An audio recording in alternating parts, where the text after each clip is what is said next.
Railway Koduru MLA అరవ శ్రీధర్ బాధితురాలు మరోసారి సంచలన వ్యాఖ్యలు చేశారు. శ్రీధర్కు తనతో కాకుండా మరో 6 మహిళలతో వివాహితర సంబంధాలున్నాయని, ఆ వివరాలు తనకు తెలిసినందుకే కుట్ర చేశారని ఆరోపించారు. అలాగే శ్రీధర్ ఓ డమ్మీ ఎమ్మెల్యే అంటూ వ్యాఖ్యానించారు. తాను ఎక్కడా 25 కోట్లు డిమాండ్ చేయలేదని, బయట సర్క్యులేట్ అవుతున్న వీడియోలో వాయిస్ తనది కాదని తెలిపారు. అలాగే ఎమ్మెల్యే శ్రీధర్ని ట్రాప్ చేయాలంటే తనకు ఒక ప్రెగ్నెన్సీ చాలని, 5 సార్లు అబార్షన్లు ఎందుకు చేయించుకుంటానని ఆమె ప్రశ్నించారు. ఒక పాజిటివ్ రివ్యూ అయితే వచ్చింది. దాన్ని కూడా ఫాలో అప్ చేస్తున్నాం. ఉమెన్ కమిషన్ కి కూడా విజయవాడకి వెళ్తున్నాం విత్ ఇన్ 2 days లో. అండ్ ఇంకొకటి 25 కోట్లు అనేది నేను అడగలేదండి. Let's be clear with this. 25 కోట్లు అనేది నేను అడగలేదు. ఆ వాయిస్ నాది కాదు. ఆ 29 seconds వాయిస్ నేను మాట్లాడలేదు. సో ఆ డివైస్ ఎవరితో మాట్లాడాను, ఏమని మాట్లాడాను అని ఫస్ట్ లాస్ట్ కాన్వర్సేషన్ మాకు ఇస్తే మేము దాన్ని డివైస్ చెక్ చేయిస్తాము. నేనైతే ఆ మాటలు మాట్లాడలేదు. అండ్ ఇంకొకటి 5 times అబోర్షన్ అనేది అది మెడికల్ చెక్ జరుగుతుంది. ఎలాగో ఎఫ్ఐఆర్ ఫైల్ అయింది కాబట్టి నన్ను కూడా ఎంక్వైరీకి పిలుస్తారు. సో అది మెడికల్ చెక్ జరిగిన తర్వాత డాక్టర్సే కంక్లూడ్ చేస్తారు. యూపీఎస్సీది అది నాది కాదండి. జస్ట్ ఒక ఫోటో పెట్టేసి ఇది నేను పంపించాను అంటే కుదరదు. దాన్ని స్క్రీన్ షాట్స్ తీసి కనీసం ఎప్పుడు పంపించాను ఏంటి అనేదైనా సరే అది ప్రొడ్యూస్ చేస్తే దాన్ని కూడా డివైస్ చెక్ చేసేసి కంక్లూడ్ చేయడం జరుగుతుంది. తను అసెంబ్లీకి వెళ్ళిన ప్రతిసారి నాకు వీడియో కాల్ చేసేవాడు. ఒక్క వీడియో కాదు రిలీజ్ అయింది, 3 videos రిలీజ్ అయ్యాయి. సో దాంట్లో మీకు అందరికీ ఒరిజినల్స్ ఉంటాయి కాబట్టి నా డ్రెస్సెస్ కూడా చేంజ్ ఉంటాయి దాంట్లో. సో ప్రతిరోజు చేసేవాడు అసెంబ్లీ నుంచి, వాళ్ళని చూపించడానికి వీళ్ళని చూపించడానికి, లంచ్ది ఇట్లా ఉంటది అది ఇది అనేసి.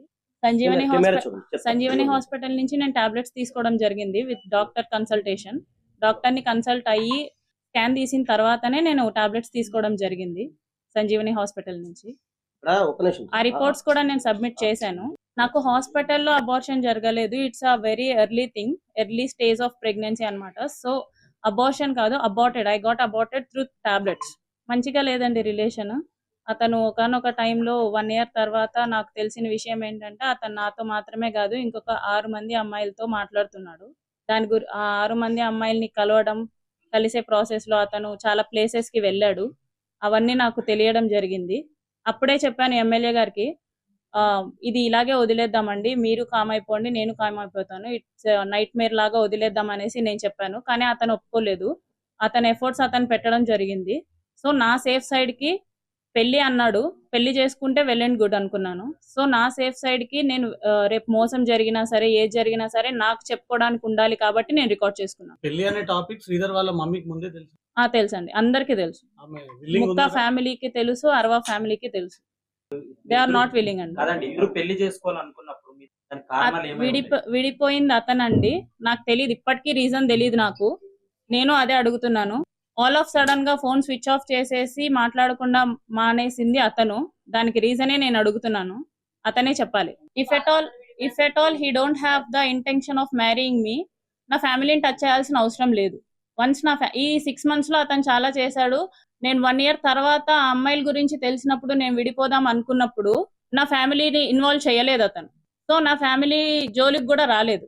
మా హస్బెండ్ తో మాట్లాడడం ఎలాంటివి జరగలేదు అనమాట. సో ఆఫ్టర్ ఈ 6 months లో మా బ్రదర్ తో మాట్లాడడం, మా హస్బెండ్ తో మాట్లాడడం, మా హస్బెండ్ వాళ్ళ అక్కతో మాట్లాడడం, ఇవన్నీ చేశాడు. So if at all he don't have any intention of marrying me, నా ఫ్యామిలీని టచ్ చేసి ఉండేది కాదు. ఖచ్చితంగా ఇన్వాల్వ్ అయ్యారండి. ఆయన ఇన్వాల్వ్మెంట్ ఖచ్చితంగా ఉంది. వాళ్ళు ఎప్పుడు కంట్రోల్ చేస్తూనే ఉండేవాళ్ళండి శ్రీధర్ని. శ్రీధర్ నాతో చాలా సార్లు చెప్పి, డమ్మీ క్యాండిడేట్ అండి, అది రైల్వే కోడూరులో ఉన్న ఎవరికైనా తెలుస్తుంది. శ్రీధర్ని ట్రాప్ చేయాలంటే నాకు ఒక ప్రెగ్నెన్సీ చాలండి ట్రాప్ చేయడానికి. అతన్ని డబ్బులు అడగాలన్నా కూడా, అతన్ని ట్రాప్ చేయాలన్నా కూడా నాకు ఒక్క ప్రెగ్నెన్సీ చాలు.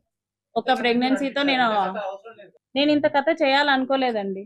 అతని ఫోర్స్ మోసం అని నేను ఎక్కడ చెప్పలేదు. మాట్లాడడం మానేసింది అతనండి. నేను మోసం చేయాలనుకుంటే నేను మాట్లాడడం మానేసేదాన్ని. అది నేను అతను వేరే వాళ్ళతో ఉన్నాడని చెప్పేసి నేను ప్రూవ్ చేయగలను. నేను వేరే వాళ్ళతో ఉన్నానని చెప్పేసి అతను ప్రూవ్ చేయగలడు. ఇప్పుడు మీరు ఏం డిమాండ్ చేస్తున్నారండి? ఎందుకంటే ఇప్పుడు మీరు ఎలాగో పెళ్లి చేసుకోరు, ఆయన ఎలాగో కేసులు ఎదుర్కొంటున్నాడు, కమిటీ ముందుకు వెళ్ళాడు. నెక్స్ట్ స్టెప్ ఏంటి? మీరు ఏం చేయబోతున్నారు? లీగల్ గా ఏ పనిష్మెంట్ కి డిజర్వ్ అయితే అదండి. సో ఎన్హెచ్ఆర్సీ వాళ్ళ నుంచి కూడా ఒక పాజిటివ్ రివ్యూ అయితే వచ్చింది.